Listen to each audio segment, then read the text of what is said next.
Civilian Odesa again under heavy Russian fire. Ukraine experts grow no matter what. American tacker attacks Putin's brain in Moscow, allegedly. Good afternoon. All this hard truth in easy terms by Henry Keane in UATV English for the whole free world directly from Ukraine. Last night, Russian forces attacked Odesa with ballistic missiles, leaving 14 people injured, and the sorting depot of the Nova Poshta office was destroyed in Odesa city. No employees were injured, and the company will compensate customers for the estimated value of their parcels, says Ukrainian company. As a result of the Russian attack, 15.5 tons of parcels for almost 3 million hryvnias, which is destroyed. You know, this is what I love about Ukrainian companies. All good, we continue normal work in an abnormal environment. And if you have any pro-Russian available, ask him or her a question. Does he or she believe that Russia is attacking Ukrainian civilians and civilian infrastructure right now? Well, the answer is no, even if you show him or her this. Russian TV already claimed there were military warehouses there and said that a secondary detonation was noticed, which they say can be seen in the video of eyewitness calmly filming the fire. I can't imagine any ordinary person calmly filming the fire and the secondary detonation, let alone, well, look at what is left of the building. It's a burnt-out carcass. It's a frame. If there was military ammunition there and that secondary detonation, the building itself would have already collapsed completely.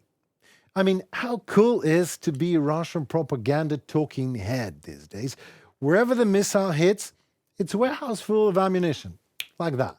Everywhere, in an unusual apartment building, usual apartment building, hotel, hospital, on the street, or any school your Russian missile destroys, Russian propaganda fixes the awkward social issue and tosses a military storage depot or secret NATO lab there. If your missile, Russian missile, hits a prominent embankment near the shoreline and people are injured, as it was in Odesa 2 days before, blame the Ukrainian air defense, as simple as that. Let Russian military shoot all they want and where they want. We, as a Russian propaganda, will name the target accordingly, they say. What else is there to say from the Ukrainian point of view? This was the third daily attack in a row against in Odesa. We in Ukraine count it all. Every city, every building, every property, every meter of our land, every day of our people, every life, every fate injured. Unfortunately for us, we are still counting today, but unfortunately for Russians, one day they will pay. Only April alone, Russian terrorists used more than 300 missiles of various types, nearly 300 Shahid drones, and more than 3,200 guided aerial bombs against Ukraine. Our cities and communities from Sumy region to Odesa region, Dnipropetrovsk region, Kharkiv, Donetsk region, Mykolaiv and Kherson are suffering from this deliberate and vile terror every day and night. Thousands of our people's lives have been saved thanks to the help of leaders and countries that have already supported our air shield and that are already effectively exerting sanctions pressure against Russia's war machine. However, unfortunately, many lives have been taken by these attacks, and it is only through strength that can we stop this terror. The strength of our people, the strength of the world unity, the strength of pressure on Russia, the strength of air defense system provided to Ukraine, the strength of our soldiers who are holding the front line. Volodymyr Zelensky, President of Ukraine, on Facebook. Today, Russians are also talking about Odesa. They say again that 10 years ago, innocent poor people were killed during a clash between pro-Ukrainian and pro-Russian people. Another Russian myth, like a Donbass was bombed for 8 years. Yes, there was a clash 10 years ago in Odesa. Yes, it was exactly in Odesa that the first attempt to seize the south of Ukraine was stopped.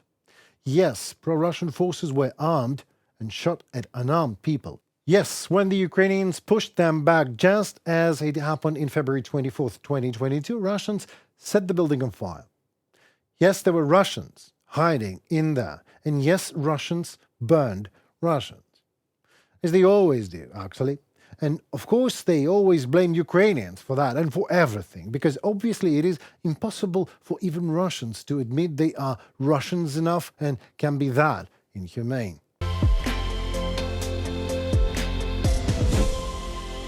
Ukrainian exports from Black Sea ports reached pre-war levels, says Ukrainian ambassador to UN Serhiy Kislitsa. After Russia, not too unexpectedly, withdrew from the Black Sea Grain Initiative last summer, 1,300 vessels used a temporary sea route created by Ukraine and international partners. Ukrainian agricultural products are delivered by alternative sea corridors to 40 countries. These exceeds the volume of exports for the entire year of operation of the Black Sea Grain Plant initiatives, noted the ambassador. In general, from the ports Pivdenny, Odesa and Chornomorsk, exported 25 million tons of Ukrainian agricultural products, meaning exports from the said ports had reached pre-war levels. We're consistently working on increasing the capacity of all corridors, Kislitsa stressed. The United Nations World Food Programme, by the way, the largest humanitarian organization in the world, shipped wheat from Ukrainian Black Sea ports. As of July 2023, the program had bought 80% of its grain stock from Ukraine, up from 50% before the war. Over 725,000 tons of wheat left Ukrainian ports to Ethiopia, Yemen, Afghanistan, Sudan, Somalia, Kenya, Djibouti during the implementation of the said initiative. It is about 400 million people in the world depend on Ukrainian exports of food. Even at war, we are ready to defend our role as guarantor of global food security. Not that much because we are so heroic in Ukraine, but simply because there is not much of a choice we have. We fight for human values, and being humane to those in need is one of these values. Tucker Carlson got himself another nice interview with the very controversial Russian Alexander Dugin. Well, first things first, who is Alexander Dugin? According to Tucker, Dugin is not a close advisor to Vladimir Putin. He's a writer who writes about big ideas. And for this, his books were banned by the Biden administration in the United States. But who is Dugin outside Tucker's world, in the real world? Alexander Dugin is a man who is considered inadequate, even by Russian skinheads, as he is known by searching for ancient Russian ruins in the night sky. I mean, literally.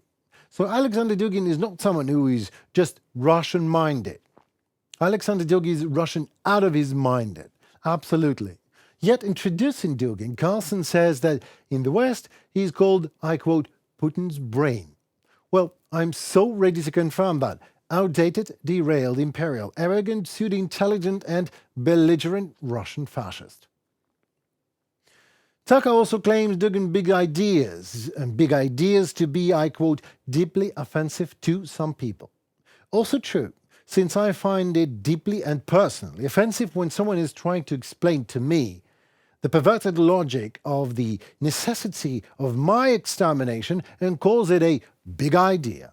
So in this 20-minute interview, so to say, Putin's brain is doing his worst to explain the reasons for Western Russophobia and hatred towards his bearer, Vladimir Putin. The brain names good old Russian traditional values defended by Putin's side and bad new liberalism and individualism advocated by the dark Western side. At the very beginning of the interview, Carlson asked Dugin what, in his opinion, was the reason for, I quote, the self-destructive path that English-speaking countries, meaning the USA, Great Britain, Australia and Canada, had taken. Jesus. In an intergalactic competition of biased questions, this one would surely preside in jury. I just wonder why is it that wealthy Russians always, I mean for centuries, preferred to live in that wild, wild West rather than in good old traditional Russia? Well, I can tell you why. Because traditional Russian values that Dugin is talking about are actually murder, lies, invasion, theft, abuse and genocide under the cover of traditional family, religion and twisted history-based national arrogance. And this is why all these Dugins are necessary to toss the meaning and the sense of the objective reality to Russian mode. Dugin appeals to big ideas of Dostoevsky and Nabokov, but what he really means is slavery and nuclear war. If your main goal is to destroy traditional values, traditional family, traditional relationship, traditional beliefs, then when someone strongly defends these traditional values with nuclear weapons, then I think they have their reasons for this Russophobia and hatred to Putin. Alexander Dugin, Putin's ideologue. When Dugan talks about Russian traditional values, he really means thousands of abducted Ukrainian children and pits in the ground full of murdered Ukrainian parents. When Dugan and Carlson are appealing to be making an interview, this is no interview, but a 20-minute-long propagandistic ritual after being exposed to which you're supposed to forget the bare objective reality. All hatred to Putin and all Russophobia in the world comes not at all from imaginary conflict with good traditional values and bad Western individualism. Russophobia and hatred comes from hundreds of thousands of war crimes Russian dictator Vladimir Putin has perpetrated. It comes from Russian aggression, from Russian invasion of sovereign countries, from Russian propaganda, from Russia being a mill of lies producing it on an industrial scale.